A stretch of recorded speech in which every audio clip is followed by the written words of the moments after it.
भोग का मतलब हम खाएंगे, बच्चे खाएंगे, सब मौज मनाएंगे, खुशियां मनाएंगे, एक तरह से भोग है, इंद्रिय पोषण मात्र है। वहाँ अतिथि वगैरह का कोई ध्यान नहीं है, उपयोग में कोई खास निर्मलता नहीं है, इंद्रिय पोषण की ही बात है। थोड़ा बुरा लगे तो लगे, लेकिन इस बात को समझना, श्रावक की वही गृहस्थी की क्रियाएं कभी पुण्य बन जाती हैं और वही क्रियाएं पाप बन जाती हैं। कैसे बन जाती हैं? इस ढंग से। आप स्नान कर रहे हैं, स्नान किस लिए कर रहे हैं? आप नहाना जरूरी है, ऑफिस जाना है, जॉब पर जाना है, दिन भर फिर मौका नहीं मिलता है, इसलिए नहा रहे। पुण्य हुआ कि पाप हुआ? क्योंकि जो जो गंदगी लगी हुई है उस सबको धो देना है, शरीर को ठंडा कर लेना है, पाप है एक तरह से। जल का एक जीवों का बहुत सारा घात हो रहा, नदी में ढेर सारा साबुन जा रहा है, लेकिन आपका नियम है हर रोज भगवान का दर्शन करने जाना है, अभिषेक करने जाना है। बिना स्नान के अभिषेक होता है क्या ब्रह्मचारी जी? लेकिन दिल्ली में तो कोई तो करता होगा, ऐसा नहीं करता जी? अज्जी एक दो कोई तो करता होगा। हाँ जी बोलो। कोई नहीं करता? अगर ऐसा कोई नहीं करता है तो ये बहुत अच्छी बात है। भगवान के दरबार में कभी भी बिना स्नान के और गंदे बासी कपड़े पहन के नहीं जाना। क्यों? जर्म्स होते एक तरह के।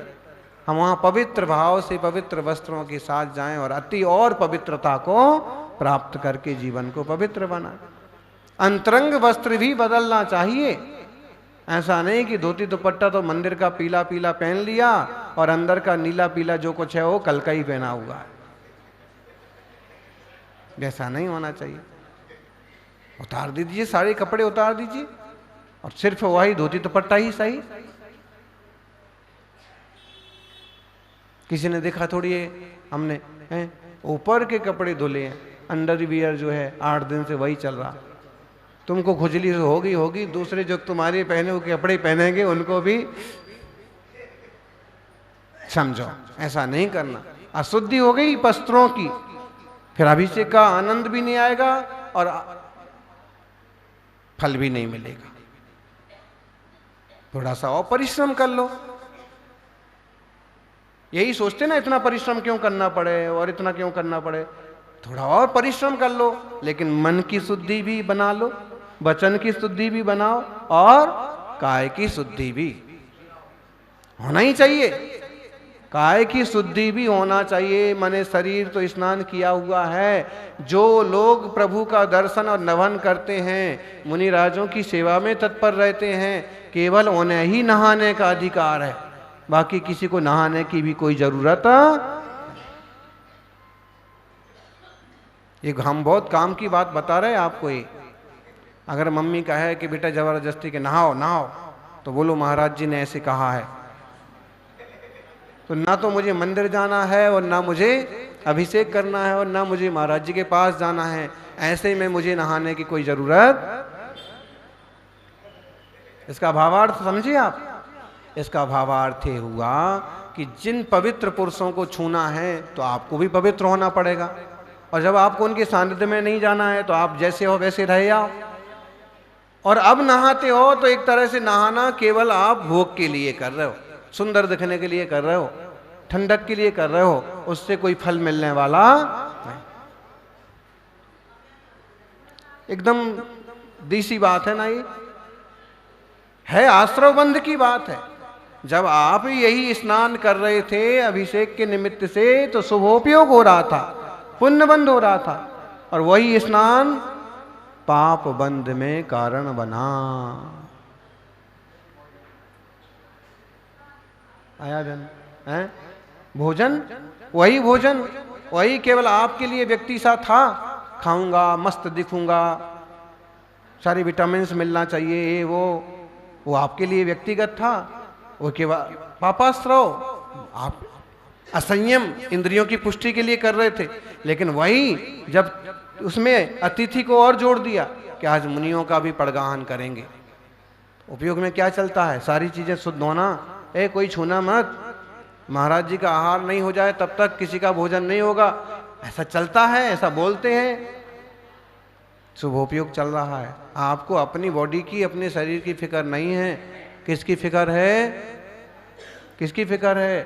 किसी मोक्ष मार्गी साधक की। और वो रत्नत्रयधारी हैं, रत्नत्रय और रत्नत्रयधारी की। उपयोग कैसा चल रहा आपका? स्वरूप चल रहा है, अच्छा चल रहा है, पुण्य का अस्त्र हो गया। बहुत बहुत छोटी छोटी बातें।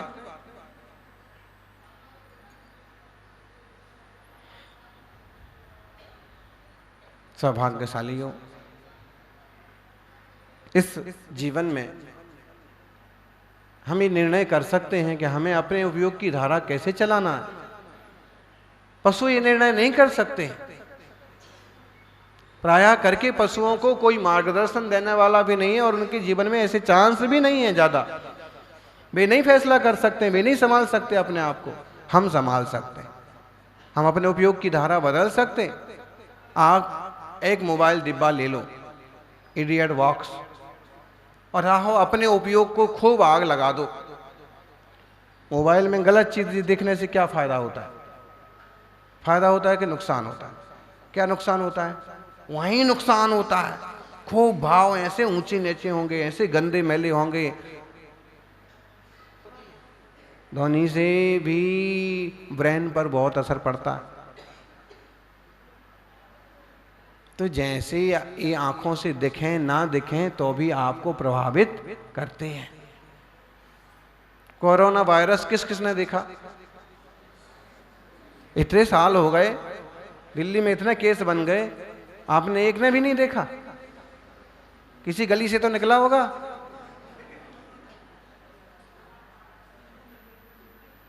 किसी गली नहीं, बोले घर घर में शिकायतें पैदा हो गई थीं और अच्छे अच्छे लोग तक सड़क गए, कई नौजवान तक चले गए। लेकिन वो वायरस किसी की आंखों की पकड़ में आया? नहीं आया।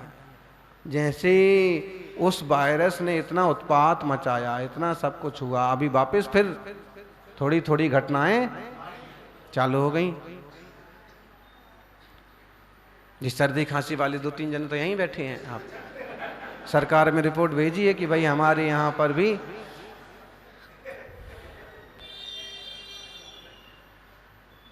पहला नंबर तो हमारा ही लगेगा फिर।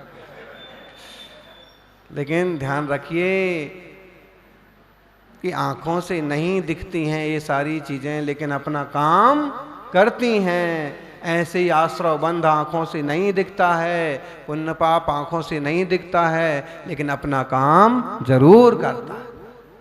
इसलिए पुण्य किसने देखा, पाप किसने देखा, ऐसे कुतर्क करने की बजाय जिनवाणी मां कहती है कि अरहंत भगवान ने देखा। अरहंत भगवान ने देखा ना, उन्होंने पुण्य भी देखा, पाप भी देखा, पुण्य के फल भी देखे, पाप के फल भी देखे, और उनके छोड़ दो, यहीं अपन ही देख लो ना। है कल एक आतंक का अंत हुआ, ठीक? अब किसी ने कोई टिप्पणी की, किसी ने कोई टिप्पणी की।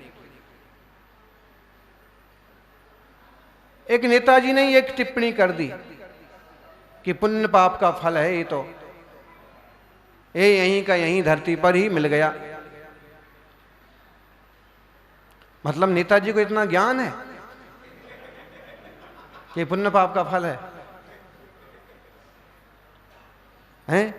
पाप का घड़ा भर गया था तो प्रकृति ने यहीं पर उसको सजा दे दी। अब ये बात है कि किसी को इस तरह गहराई से पुण्य पाप का ज्ञान हो ना हो, लेकिन ऐसे मौके पर ऐसी बातें कहना सबको आता है, क्योंकि हमारे देश की एक तरह की प्रकृति है और वह आदमी खुद भी कीचड़ में डूबा हो, लेकिन उसे ये पता है कि पाप का घड़ा जब भर जाएगा अपने आप फूट जाएगा, ना फूटेगा तो सिर में गोली मार के फोड़ दिया जाएगा। ऐसा स्वाभाविक है। अब देखिए, साल 2 साल पहले या 2-4 दिन पहले भी कोई इसी विषय को लेके कहता कि महाराज जी, पाप करने वालों का राज चलता है, पाप करने वालों का प्रभाव चलता है, पाप करने वालों की कोठियां बनती हैं, पाप करने वाले अमीर होते हैं, पाप करने वाले विधायक बन जाते। ठीक है, कहता बिल्कुल। और उस समय आपको समाधान में यही कहना पड़ता कि बेटा, एक दिन आएगा कि पाप का सारा फल मिट्टी में मिल जाएगा। और सामने वाला फिर भी आपको यही कहता कि वो दिन किसने देखा, वो दिन किसने देखा। अभी आंखों सामने ये प्रसंग देख लो कि जिंदगी भर इतनी अय्यासी की, इतने उपद्रव किए, उस समय कोई देखता तो यही कहता कि पापों का फल क्या मिलता है, पापी तो हाँ और नाम और शोहरत कमाते हैं। लेकिन उस पीढ़ी को भी आंखों के सामने ही जवाब मिल गया कि एक दिन किए क्या फल भोगना पड़ता। आश्रव बंध किसी को छोड़ता नहीं है और किसी के हाथ की व्यवस्था नहीं है, वो खुद का ही आश्रव है, खुद का ही बंध है। और जब उसका युग काल पकेगा तो खुद को ही फल उदय में आता है। युवाओं, इसका अर्थ समझना, भावार्थ समझना। जीवन में हम ऐसा कुछ ना करें कि किसी दिन हमको भी ये सोचना पड़े कि यार उस समय हमने ऐसा गलत काम किया था और आज उसका फल हमें ये मिल रहा है। अभी से हम ऐसी सावधानी बरतें कि ऐसे आश्रव बंध ना हो। अब तक की जिन पर्यायों में हो गए सो हो गए, हमें नहीं पता है कि इसके पहले की पर्याय में हम क्या थे, बल्कि बचपन में ही हम क्या करते रहे उठापटक, वही हमें नहीं पता।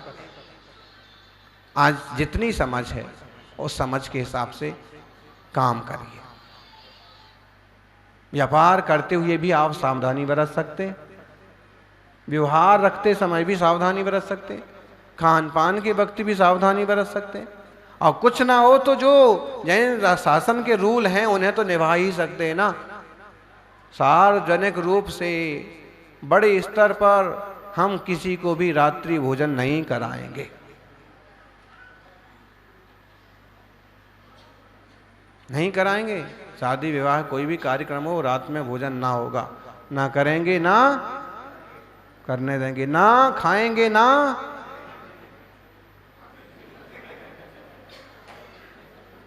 मोदी जी इसमें एक और शब्द जोड़ देते हैं कि रात को ना खाएंगे, ना वैसे और भी हो सकता है, रिश्वत, ना खाएंगे ना खाने देंगे, तो सारी चीजें हो सकती हैं। अभक्ष, ना खाएंगे ना खाने देंगे।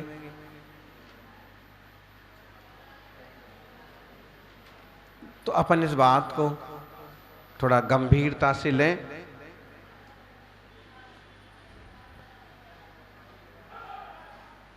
परिस्थितियों से निपटना आता है तो समस्या क्षण भर में समाधान हो जाती है, और नहीं आता है तो समस्या नासूर हो जाती है। थोड़ी सी समझदारी, थोड़ा सा विवेक रखें, बहुत आकुल व्याकुल ना हो जाएं। परिस्थितियां घटती हैं, घटेंगी, किसके साथ नहीं घटी, आपके साथ भी घटेंगी। परिवार में कोई ना कोई ऊंची नीची घटना बन जाती है। धैर्य से, विवेक से मुकाबला करें और परिणामों को एक सही दिशा दें। वो भी चेंज होगा, वो भी बदल जाएगा। सुना ना आपने, हैं, सम्राट को युद्ध में जाते वक्त किसी फकीर ने, सम्राट ने कहा ऐसा आशीर्वाद दो कि विजय होकर के आए। फकीर ने कहा कि विजय हो ना हो, लेकिन मेरी ये छोटी सी कागज की पुड़िया अपने मुकुट में, अपनी पगड़ी में फंसा के रख। जब बहुत ज्यादा परिस्थिति खराब हो तो विचार कर लेना, देख लेना, अंगूठी खोल के देख लेना, ये पुड़िया खोल के देख लेना। कहते हैं युद्ध के मैदान में परिस्थिति बहुत बुरी हो गई, सेना हारने लगी, यहां तक कि सम्राट को भी परास्त होने के पूरे पूरे लक्षण दिखे, और जैसे तैसे वह वहां से युद्ध का मैदान छोड़ के जंगल की तरफ भागा। विचार भी करने लगा कि मैं आशीर्वाद लेने गया लेकिन आशीर्वाद का कोई फल नहीं हुआ। यानी जब सत्ता में पुण्य कमजोर होता है तो थोड़ी सी भक्ति और थोड़ा सा आशीर्वाद भी काम नहीं कर पाते। तो खुद कमजोर है, बोलो तुम्हारी ही बैटरी में पावर नहीं है तो इन्वर्टर उसमें कितनी ताकत लगाएगा। तुम्हारी अपनी बैटरी में भी तो मजबूती होना चाहिए, तो भक्ति और पुण्य सारी चीजें काम आएंगी, उनका सहयोग काम आएगा। तो संत ने कहा कि फिर भी ठीक है, राजा ने विचार किया फिर भी ठीक है, देखें तो आखिर संत ने क्या लिख के दिया। और जब खोल के देखा तो उस पर क्या लिखा था, बहुत फेमस कहानी है, इसके बहुत सारे वर्जन्स हो गए। ये भी चला जाएगा, ये भी बीत जाएगा, जो परिस्थिति आज तुम्हारे सामने आई है ये परिस्थिति भी खत्म हो जाएगी। और उसे पढ़ करके थोड़ा धैर्य आया, बात तो सही है, मैं कभी राजा नहीं था, मैं कभी राजा बना, मैं कभी राजा, मेरे सामने कभी युद्ध नहीं आए, लेकिन युद्ध का वक्त भी आया, बिल्कुल हारने की संभावना नहीं थी तो हार भी गया। लेकिन ये भी सही है कि ये भी ऐसा रहने वाला नहीं है, मैं कोशिश करूंगा तो शायद राज्य भी वापिस मिल जाए। और वापिस खड़ा हुआ, वापिस लोगों को इकट्ठा किया, वापिस उसने हिम्मत करके हमला बोला और राज वापिस उसके हाथ में आ गया। अच्छा, सिर्फ हार मान ली जाए तो कुछ संभव है क्या? नहीं भाई, गृहस्थियों को तो हिम्मत रखना पड़ती है। साधु आकर्ता स्वभाव में जीते हैं और गृहस्थी कर्ता स्वभाव में, मैं ऐसा करता, मैं वैसा करता, मैं ऐसा करूं वैसा करूं। वास्तव में कर्तृत्व बुद्धि को नकारना चाहिए, फिर भी एकदम से ढीले नहीं पड़ जाना चाहिए। जो योग कर्तव्य हाथ में आता है करें और देवशास्त्र गुरु के चरणों में अपना समय अर्पित करें, अपने जीवन को ऊंचाइयों तक ले जाने की कोशिश करें। सत्कर्म ही पुण्य बन के आएंगे और आपके जीवन को मंगलमय बनाएंगे। सभी का मंगल हो, यही भगवान से प्रार्थना। जय बोलिए 24 तीर्थंकर भगवान की।